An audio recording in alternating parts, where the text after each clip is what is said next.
تعلیمی شعبے سے متعلق ایک اور بڑا اسکیم منظر عام پر آیا ہے۔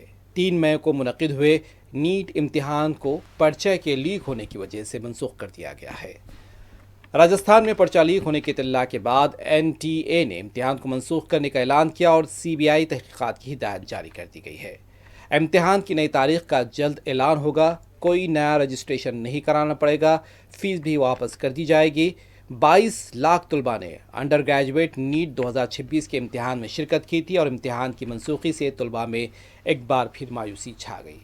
حکومت کو پیپر لیک ہونے کے بعد امتحان کو منسوخ کرنا پڑا ہے۔ اس سلسلے میں احتجاج شروع کیا گیا ہے۔ دلی میں NSUI نے پیپر لیک کے خلاف احتجاج کیا، مودی حکومت کے خلاف نعرے بازی کی گئی۔